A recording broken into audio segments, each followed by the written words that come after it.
अस्सलामुअलैकुम। कैसे हैं दोस्तों? मेरा नाम साकिब हुसैन है और आप देख रहे हैं नर्सिंग फाइल्स।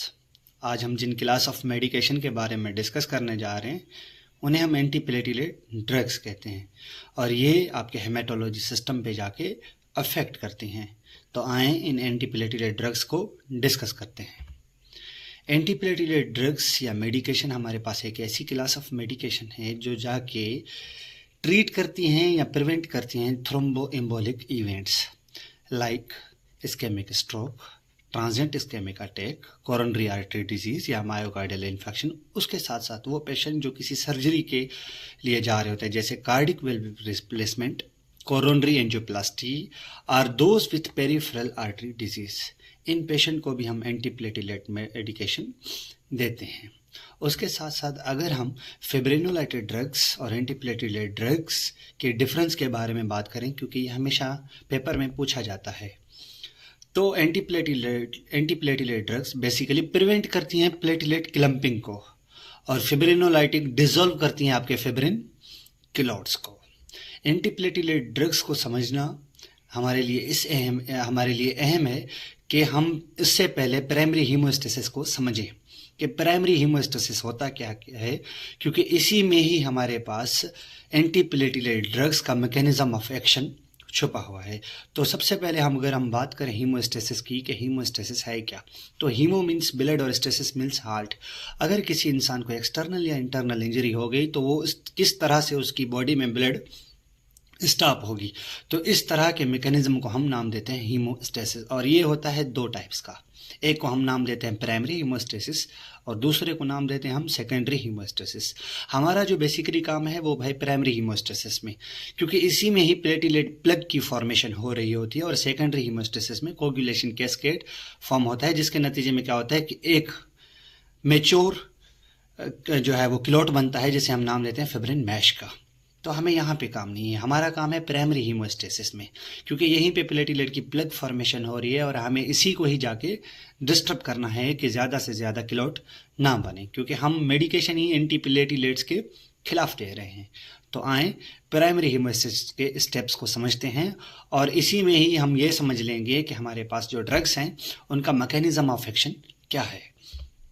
तो एंटीप्लेटिलेट ड्रग्स और प्राइमरी हीमोस्टेसिस का आपस में कनेक्शन ये है कि इस एंटीप्लेटिलेट मेडिकेशंस इनहिबिट करती हैं प्राइमरी हीमोस्टेसिस के कुछ स्टेप्स को, जिसके नतीजे में क्या होता है कि एक्टिवेशन ऑफ प्लेटिलेट लो हो जाती है और प्लेटिलेट की एग्रीगेशन बिल्कुल कम हो जाती है। तो क्लॉट की फॉर्मेशन, जो प्लेटिलेट प्लग की फॉर्मेशन है, वो नहीं हो पाती।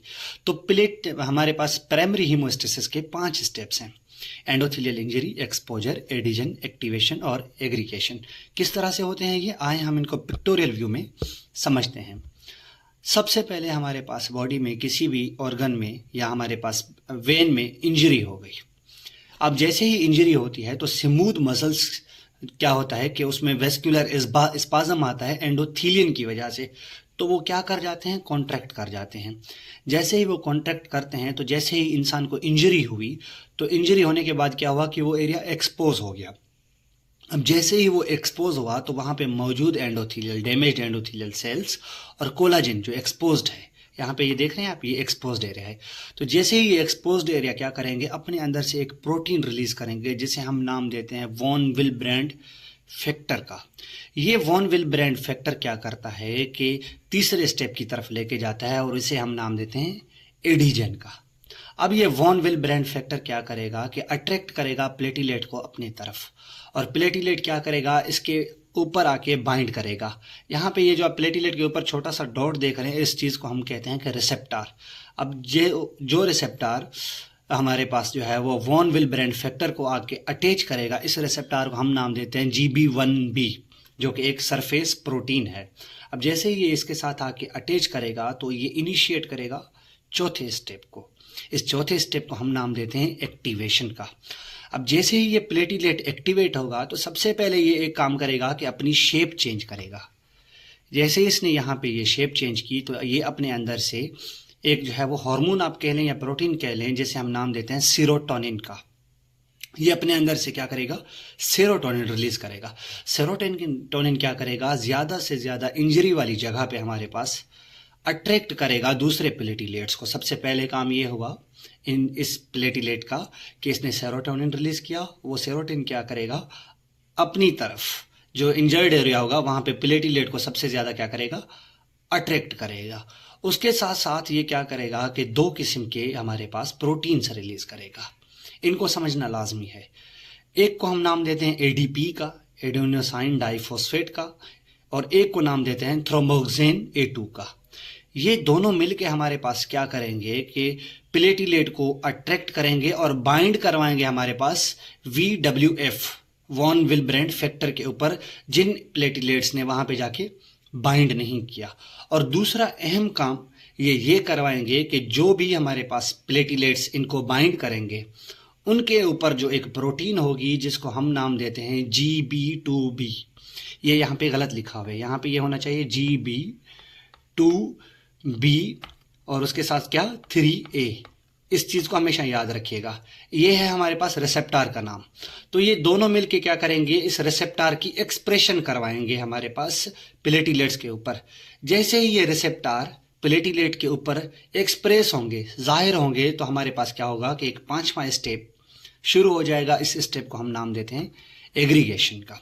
अब एग्रीगेशन में क्या होता है कि इसी रिसेप्टार की मदद से, मिसाल तौर एक ये प्लेटिलेट रहा, एक ये प्लेटिलेट रहा, इसने यहाँ पे ये हमारे पास जो है वो GB2B 3A रिसेप्टर जाहिर किया और इसने यहाँ पे ये राय जाहिर किया।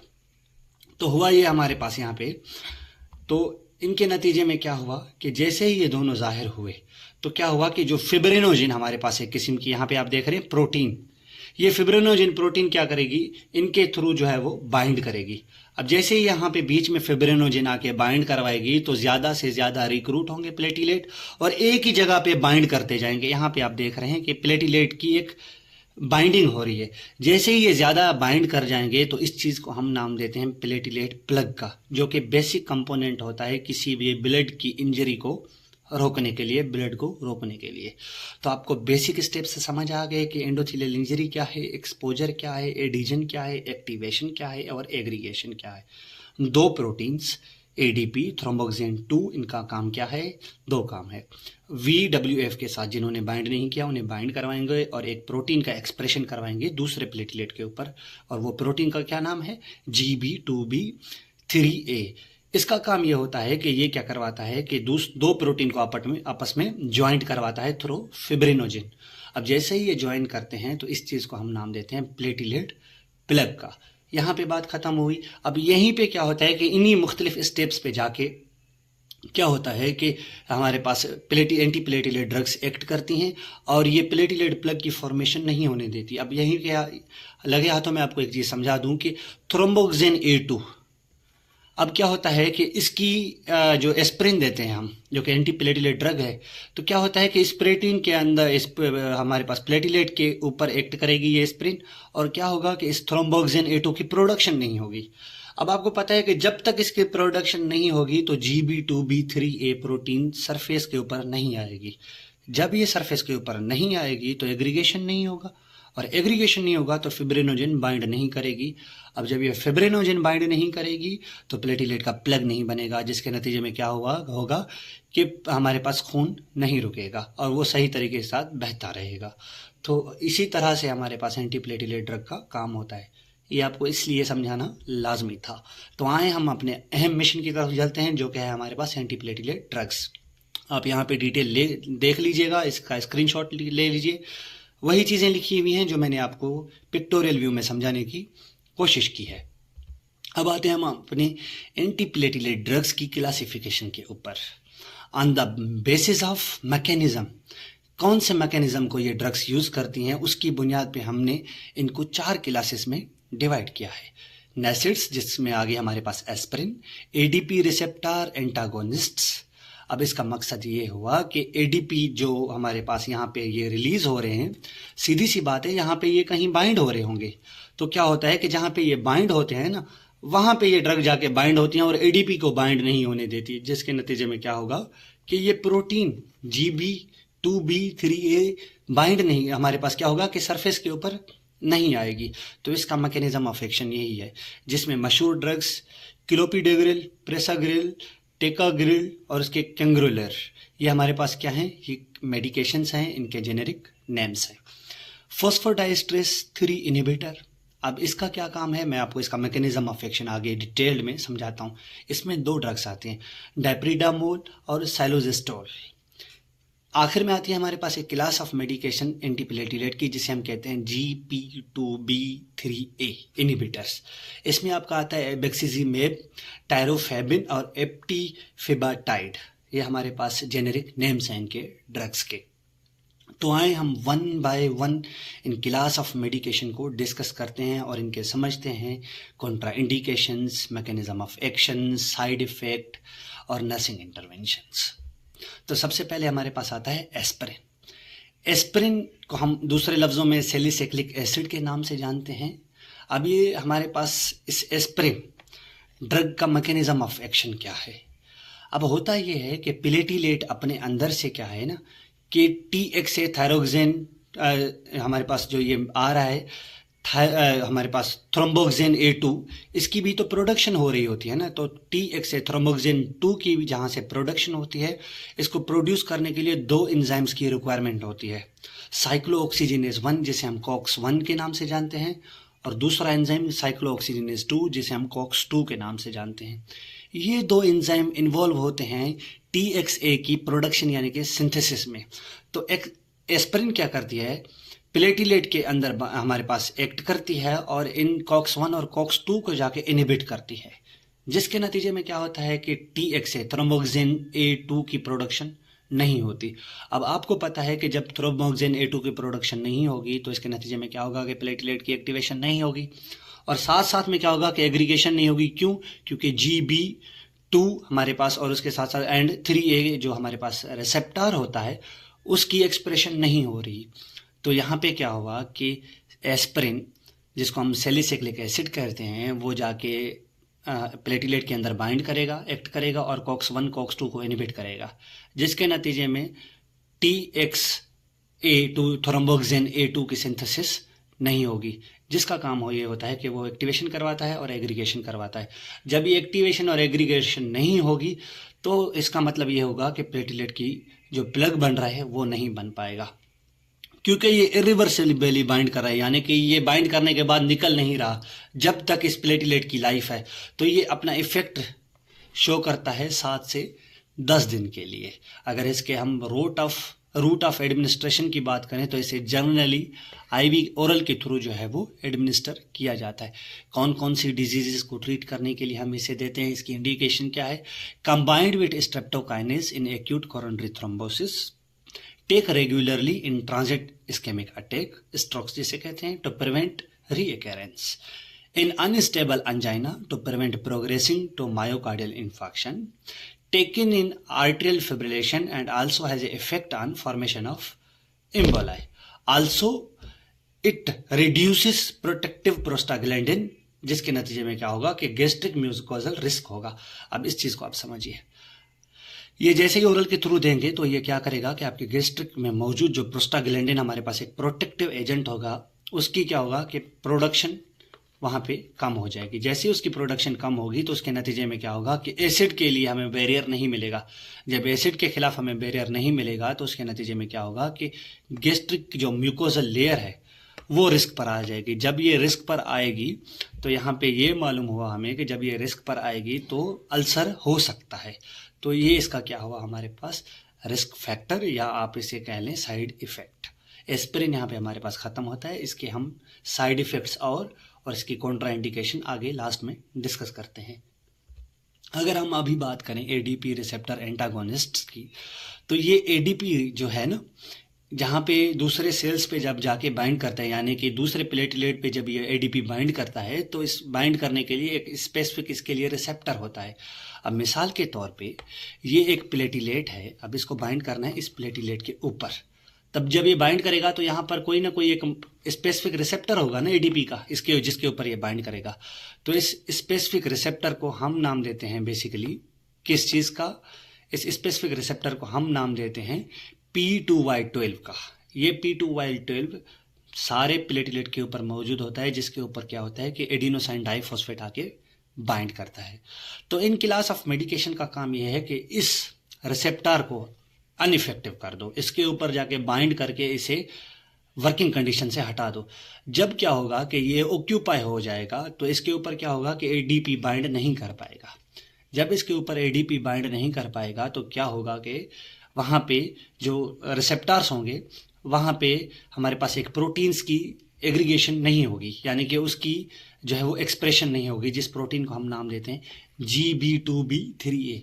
अब ये एडीपी अगर रिलीज नहीं हुआ तो ये बाइंड नहीं करेगा। जब ये बाइंड नहीं करेगा तो इसके नतीजे में क्या होगा कि GB2B3A की एक्सप्रेशन भी नहीं होगी। जब इसकी एक्सप्रेशन नहीं होगी तो हमारे पास क्या है कि एग्रीगेशन का प्रोसेस भी नहीं हो पाएगा। जब एग्रीगेशन का प्रोसेस भी नहीं होगा तो यहाँ पे हमें नुकसान ये मिलेगा कि फ़ायदा ये मिलेगा कि हमारे पास प्लेटिलेट का प्लग भी फॉर्म नहीं होगा। तो इसमें 4 क्लास ऑफ मेडिकेशन आती हैं, क्लोपिडेग्रिल, प्रेसाग्रिल, टिकाग्रिल और कैंग्रेलर। ये तीनों ओरल हैं और कैंग्रेलर जो है हमारे पास, इसको हम आईवी फॉर्म में देते हैं। अगर इसका मोड ऑफ एक्शन की बात करें तो जो मैंने चीज़ समझाई, प्लेटिलेट के ऊपर मौजूद एक रिसेप्टार P2Y12 एडीपी रिसेप्टार होता है, इसके ऊपर जाके बाइंड करके इसे इनइफेक्टिव करेंगे, जिसके नतीजे में क्या होगा कि एडीपी मीडिएटेड GP2B3A जो रिसेप्टार होता है हमारे पास, इसकी एक्सप्रेशन नहीं होगी। जब ये इसकी एक्सप्रेशन नहीं होगी तो फिब्रिनोजेन आपस में कनेक्ट नहीं हो पाएंगी, तो प्लेटिलेट प्लग नहीं बन पाएगा। रिजल्ट क्या होगा? Result platelet can not be bind fibrinogen and जिसके नतीजे में क्या होगा, नो एग्रीगेशन होगा। इसमें कुछ ड्रग्स होते हैं इरिवर्सिबल, कुछ होते हैं रिवर्सिबल। अब जो इरिवर्सिबल होती हैं उसमें 2 ड्रग्स आते हैं, क्लोपिडोग्रिल एंड प्रेसाग्रिल। और जो रिवर्सिबल होती हैं उसमें हमारे पास आते हैं टिकाग्रिल और कैंग्रेलर। इन ड्रग्स को हम used in combination with aspirin करते हैं ड्यूअल एंटीप्लेटिलेट थेरेपी के तौर पे इन acute coronary syndrome and post staining के बाद। यहाँ पे हमारे पास इसका मैकेनिज्म ऑफ एक्शन खत्म होता है। अगर हम फॉस्फोडाइस्ट्रेस 3 जिसे हम PDE3 इनहिबिटर कहते हैं, क्लास ऑफ मेडिकेशन है एंटीप्लेटिलेट की, तो इसमें 2 ड्रग्स आते हैं। एक को हम नाम देते हैं डाइप्रिडामोल और एक को नाम देते हैं सैलोजिस्टोल। डाइप्रिडामोल जो है वो ओरल और आईवी के थ्रू दी जाती है और सैलिस्ट्राजोल जो है वो हमारे पास सिर्फ ओरल के थ्रू दी जाती है। इसका मोड ऑफ एक्शन समझना लाजिम है। इसका मोड ऑफ एक्शन आपका ये है, अगर मैं आपको यहाँ पे समझा दूँ कि इसका मोड ऑफ एक्शन ये है कि जैसे ही प्लेटिलेट है ना, इस प्लेटिलेट के अंदर हमारे पास एक एंजाइम होता है। इस एंजाइम को, जिसको हम नाम क्या दे रहे होते हैं, PDE, फॉस्फोडाइस्ट्रेस 3 का। अब ये फॉस्फोडाइस्ट्रेस क्या करता है कि जो CAMP होता है इसकी ब्रेक डाउन करवाता है। CAMP का मतलब क्या है? साइक्लिक एडिनोसाइन मोनोफॉस्फेट का। अब साइक्लिक एडिनोसाइन मोनोफॉस्फेट क्या करता है कि ये जितना कम हो, जितनी इसकी ब्रेक डाउन हो, जितना कम हो, तो उसके नतीजे में क्या होता है, उतना प्लेटिलेट ADP को अपने ऊपर बाइंड करने देता है, एडिनोसाइन डाइफॉस्फेट को। जब ये हमारे पास ज़्यादा सेल के अंदर बनता रहता है तो इसके नतीजे में क्या होता है कि प्लेटिलेट की जो सेंसिटिविटी होती है ना टुवर्ड्स ADP, ये रिड्यूस हो जाती है। जब ये रिड्यूस होगी तो यानी ये बाइंड नहीं होगा, रिड्यूस हो जाएगी इसकी इफेक्टिविटी, तो इसके नतीजे में ये नुकसान होगा कि GB2/3A जो रिसेप्टार हो गया वो एक्सप्रेस नहीं होगा, तो फिब्रिनोजेन बाइंड एक दूसरे के ऊपर नहीं कर पाएंगे। तो यहाँ पे यही हो रहा है कि PDE फॉस्फोडाइस्ट्रेस 3 इनिबिट होता है। जब ये इनिबिट होगा तो इसका जो काम है ब्रेक डाउन का वो भी ख़त्म हो जाएगा। जब ब्रेक डाउन नहीं होगी तो बॉडी में जो सेल है प्लेटिलेट का उसके अंदर CAMP के लेवल बढ़ने लगेगा, साइक्लिक एडिनोसाइन मोनोफॉस्फेट का जो है वो लेवल बढ़ना लगेगा। जब भी इसका लेवल बढ़ेगा तो इसके नतीजे में एक नुकसान ये होगा प्लेटिलेट का, मिसाल के तौर पे, तो उसकी जो है वो ना प्लेटिलेट की सेंसिटिविटी टुवर्ड्स ADP ये कम हो जाएगी। जब ये ADP की सेंसिटिविटी कम हो जाएगी तो इसके नतीजे में क्या होगा कि एक्सप्रेशन नहीं होगा। उसके साथ साथ ये क्या करता है कि एडिनोसाइन का अपटेक हाई करवाता है। जब ये एडिनोसाइन का अपटेक इनहिबिट एडिनोसाइन अपटेक, जब इनहिबिट एडिनोसाइन अपटेक होता है तो एडिनोसाइन भी बढ़ेगा, तो जिसके नतीजे में क्या होगा कि CAMP भी बढ़ेगा। जब ये CAMP बढ़ेगा तो ADP की सेंसिटिविटी प्लेटिलेट के टुवर्ड कम हो जाएगी। उसके बाद अगर हम सैलोजिस्टोल की बात करें तो इसका काम ये होता है कि ये मैकेनिज्म ऑफ एक्शन करवाने के साथ साथ क्या करता है कि ये ब्लड वेजल्स में मौजूद CGAMP साइक्लिक गोनेसाइन मोनोफॉस्फेट इसकी जो है वो इनिबिट करता है ब्रेकडाउन।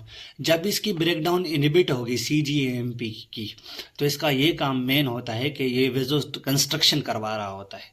जब ये CGAMP की ब्रेकडाउन इनिबिट होगी तो इसके साथ साथ ये फ़ायदा होगा कि जो वेस्कुलर स्मूथ मसल्स हैं जैसे वेजल हो गई, तो इसमें क्या होगा कि वेजो डायलेशन होगी। जो वेजो डायलेशन होगी तो क्या होगा कि ब्लड वेन की जो साइज़ है वो बढ़ना शुरू हो जाएगी।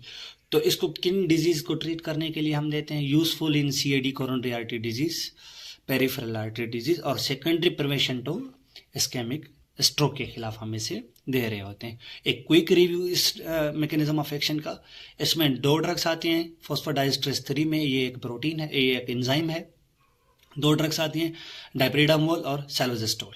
डाइप्रिडामोल ओरल IV दी जाती है और सेलोजेस्टोल ओरल दी जाती है। मोड ऑफ एक्शन क्या है कि ये प्लेटलेट में मौजूद एक एंजाइम PDE3 इसको जाके इनिबिट करते हैं, जिसका ये काम होता है कि ये CAMP की ब्रेकडाउन करवाता है। जब ये इनिबिट होगा तो ब्रेकडाउन नहीं होगी। जब ये CAMP प्लेटलेट के अंदर बढ़ेगा तो इसके साथ ये होता है कि प्लेटलेट की एक्टिविटी टुवर्ड ADP कम हो जाएगी। जब ये ADP की टुवर्ड एक्टिविटी सेंसिटिविटी कम हो जाएगी तो ADP बाइंड नहीं करेगा, तो GB2B3 ये जो सरफेस प्रोटीन है वो एक्सप्रेस नहीं होगी। उसके साथ साथ क्या होगा, साइलोजेस्टोल जो है हमारे पास, ये इनिबिट करता है breakdown of CGAMP, cyclic guanosine monophosphate की। इसका काम ये होता है कि ये वेसो कंस्ट्रक्शन करवाता है स्मूथ मसल में। जब इसकी इनिबिट होगी ब्रेकडाउन, तो ये जैसे ही बढ़ने लगेगा तो इसके साथ साथ क्या होगा कि वेजो डायलेशन होगी। इनको किन डिजीज को ट्रीट करने के लिए देते हैं? CAD, PD and secondary prevention of ischaemic stroke. यहाँ पे फॉस्फोडाइस्ट्रेस खत्म होता है। अब हम बात करते हैं अपने लास्ट ग्लाइकोप्रोटीन 2B3A इनिबिटर की, जिसे हम कहते हैं G2B3A इनिबिटर्स। इसमें 3 किस्म के ड्रग्स आते हैं, एबेक्सिमेब जिसे मोनोक्लोनल एंटीबॉडी कहते हैं, टायरोफेबिन एंड एप्टीफिबाटाइड, ये सिंथेटिक होती है। और रोट ऑफ एडमिनिस्ट्रेशन की अगर हम बात करें तो इसे IV administration only. Mode of action की बात करें तो bind directly to GP2B and 3A receptors, जिसके नतीजे में क्या होगा कि जो मैंने आपको ये चीज़ समझाई, अगर यहाँ पे जो ये सरफेस के ऊपर हो रहा है, अगर इसको ही जाके बाइंड कर लें, अगर यहाँ पे ये आके इसको ही बाइंड कर लें, ये इसको ही अगर बाइंड कर लें, तो इसके नतीजे में क्या होगा कि ये आपस में बाइंड नहीं हो पाएंगे प्लेटिलेट एक दूसरे के साथ। तो ये प्लेटिलेट की जगह क्या करती है, खुद ड्रग बाइंड हो जाती है, जिसके नतीजे में क्या होगा कि फिब्रिनोजिन ब्लॉक हो जाती हैं, बाइंडिंग नहीं कर पाती। तो इसके नतीजे में क्या होता है कि प्रिवेंट एग्रीगेशन का जो लास्ट वाला 5th प्रोसेस है वो नहीं होता। जब वो नहीं होता तो प्लेटिलेट क्लम्प की जो फॉर्मेशन होती है वो भी नहीं हो पाती। इंडिकेशन क्या है? यूज्ड मेनली ड्यूरिंग हमारे पास परकुटेनियस कोरोनरी इंटरवेंशंस। यहाँ पे हमारे पास ये चारों क्लासिफिकेशन, इनके मोड ऑफ एक्शन खत्म होते हैं। अब हम बात करते हैं जर्नल साइड इफ़ेक्ट्स की, कि सारे प्लेटिलेट्स में कौन कौन से साइड इफ़ेक्ट देखे जाते हैं। प्रोसिस, epistaxis, bleeding in gums, GI bleeding, haematuria, ये मेजर रिस्क होते हैं ब्लीडिंग के लिए, ये इनके साइड इफ़ेक्ट हो सकते हैं। Other headache, fatigue, nausea and vomiting. Side effects and Contra indication, अगर हम एस्प्रिन की बात करें तो इसमें स्पेसिफिक साइड इफेक्ट देखे जाते हैं। गैस्ट्रिक अल्सर जो मैंने आपको समझाई प्रोस्टाग्लैंडिन की वजह से, तो गैस्ट्रिक अल्सर होंगे तो GI ब्लीडिंग भी हो सकती है। ब्रोंको कंस्ट्रिक्शन, एस्प्रिन एलर्जी, यहाँ पे ये लिखा हुआ है कि वो पेशेंट जो अस्थमा के हैं तो उसमें रिस्क ऑफ ब्रोंको कंस्ट्रिक्शन होता है, तो इनको हम जो है वो एस्प्रिन नहीं दे रहे होते। हाइपर सेंसिटिविटी या रैशेस भी हो सकते हैं। कॉन्ट्रा इंडिकेशन किन किन में नहीं देने? Active bleeding, children with viral illness, खास करके रे सिंड्रोम रिस्क पे होते हैं। अस्थमा के जो पेशेंट हैं उसमें भी इसको नहीं देते क्योंकि इसमें ब्रोंको कंस्ट्रक्शन हो रही होती है। ऑटोटॉक्सिसिटी एस्पिरिन में देखी जाती है ज़्यादा, जैसे tinnitus, hearing loss, salicylate. Side effect and contraindication of ADP receptor inhibitor की अगर हम बात करें तो इनके साइड इफेक्ट हैं bleeding, major risk, thrombotic thrombocytopenia purpura, TTP जिसे कहते हैं हम, टाइक्लोपिडीन जो इसकी ड्रग है, इसमें न्यूट्रोपिनिया देखा जाता है। न्यूट्रोपिनिया का मतलब यह है कि जो न्यूट्रोफिल्स हमारे पास एक सेल्स होते हैं डिफेंस मैकेनिज्म के, जब ये हमारे पास कम हो जाते हैं, पीनिया ये जैसे जब कम होते हैं टाइक्लोपिडीन के साथ, तो क्या होता है, इसके साथ साथ इन्फेक्शन का खतरा बढ़ता है। न्यूट्रोफिल क्योंकि वो वाहिद हमारे पास जो है वो डिफेंस मैकेनिज्म के सेल्स हैं जो जाके किसी भी इन्फेक्शन साइट पे सबसे पहले पहुंचते हैं। इसके साथ साथ डिस्पीनिया, कफ और बैक पेन भी हो सकता है।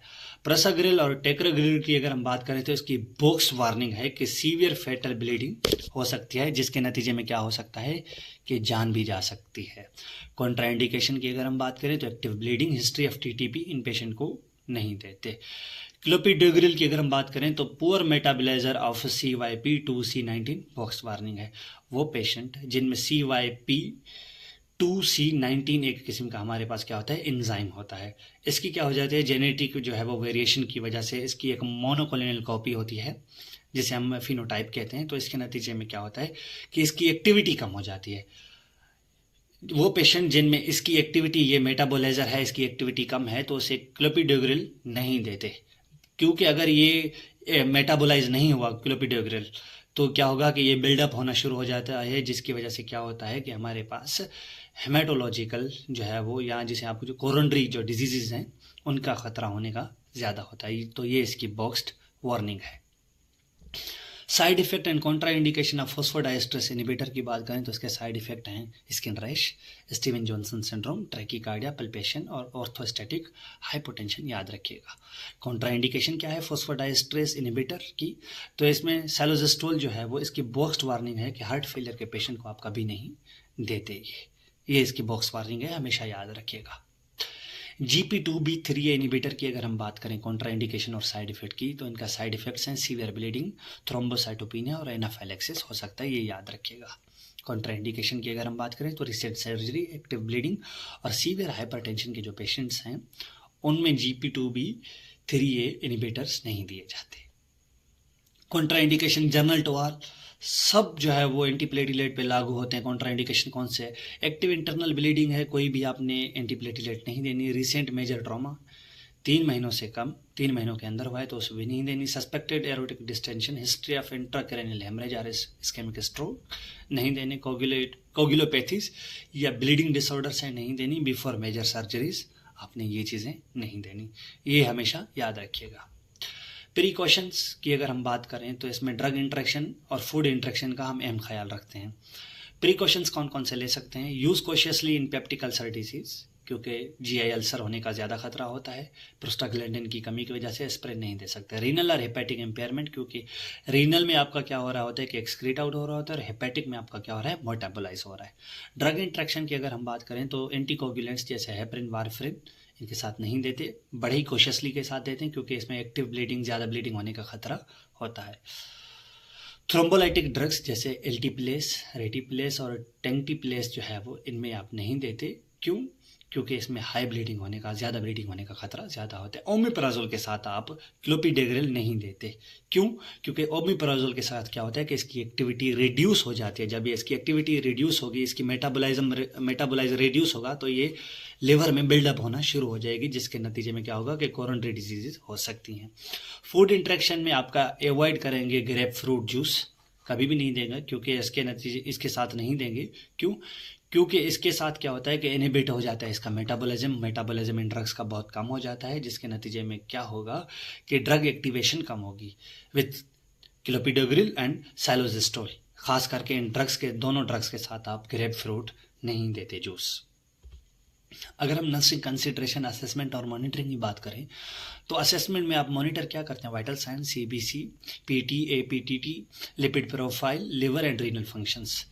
बिफोर क्लोपिडोग्रिल आप चेक करवाते हैं कि CYP2C19 जो ये आपका एंजाइम है, ये इसकी एक्टिविटी क्या है। अगर ये फिनोटाइप में मौजूद होता है तो इसमें क्या होता है कि पुअर मेटाबोलाइजर आप स्टेटस चेक करते हैं। अगर ये है तो आप जो है वो क्लोपिडोग्रिल नहीं देते। क्यों, इसका मेटाबोलिज्म नहीं होता, ये वहीं जमा होना शुरू हो जाता है।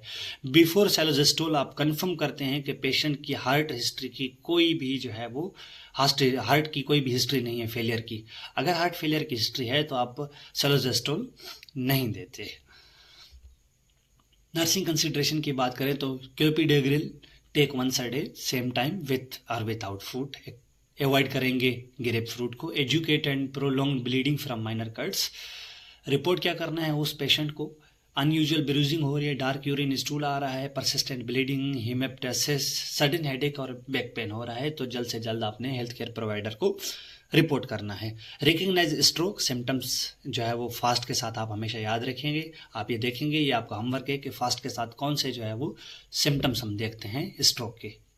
Bleeding precautions, soft toothbrush, electric razor, avoid contact sports, जिसके नतीजे में क्या हो सकता है कि इंजरी हो सकती हैं।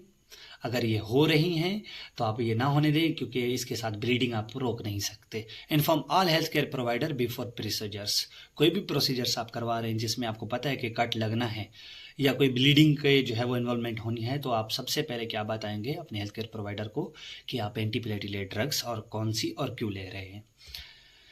उसके अलावा अगर हम क्लाइंट एजुकेशन में सैलोजिस्टोल की बात करें तो आप क्या करेंगे, improves walking distance in PAD, take on empty stomach 30 minutes before and 2 hours after meal. अगर आपने खाने से पहले लेनी है तो 30 मिनट पहले, अगर खाना खा के लेनी है तो 2 घंटे बाद लेनी है। अवॉइड ग्रेप फ्रूट करेंगे। Side effect palpitations, headache, dizziness, diarrhoea report करेंगे। Signs of Steven Johnson syndrome, many drugs interaction इसके साथ साथ होती हैं। अगर आप कोई भी ड्रग्स ओवर द काउंटर लेते हैं तो सबसे पहले अपने हेल्थ केयर प्रोवाइडर से डिस्कस करें कि क्या मैं ये ड्रग्स ले सकता हूँ इनके साथ या नहीं, क्योंकि इनके इंट्रैक्शन ड्रग के साथ बहुत ज़्यादा होते हैं। लाइफ स्टाइल मॉडिफिकेशन की अगर हम बात करें तो low sodium, low refined sugar, low fat, high fibre diet आप पेशेंट को रिकमेंड करेंगे। Exercise as tolerated, weight reduction if needed, smoking cessation, avoid in alcohol moderation. अगर आप अल्कोहल ले रहे हैं तो उसे सबसे पहले तो सी सेक्शन करें, बंद करें। अगर नहीं कर रहे तो उसे मॉडरेट करें। मॉडरेशन आप उसमें ले आएंगे, 2 गिलास की जगह हाफ गिलास, सही है। तो क्या होता है कि इसमें अल्कोहल जो है वो पेशेंट कम कंजप्शन करना शुरू कर देता है, तो इसके साथ साथ लिवर पे इसके असरात बहुत कम होते हैं। यहाँ पे हमारे पास जो है वो आपके एंटीप्लेटिलेट ड्रग्स ख़त्म होती हैं। मैं उम्मीद करता हूँ जिस तरह से मैंने आपको समझाने की कोशिश की है एज माई नॉलेज, मैं उम्मीद करता हूँ कि आपको अच्छे से ये चीज़ें सारी समझ आ गई होगी। किसी भी आप एग्ज़ाम पर्सपेक्टिव के हवाले से देख लें, आप इनक्लेक्स के एग्ज़ाम पर्सपेक्टिव के हवाले से देखते हैं, किसी भी आप जो है वो अपने नर्सिंग के हवाले से एग्ज़ाम के हवाले से देख लें, तो इंशाल्लाह ये इनफ है। इससे बाहर कोई भी MCQs, कोई भी क्वेश्चन नहीं आने वाला। इसको अच्छे तरीके से पढ़िए, समझिए और दुआओं में याद रखिएगा। अल्लाह हाफिज़।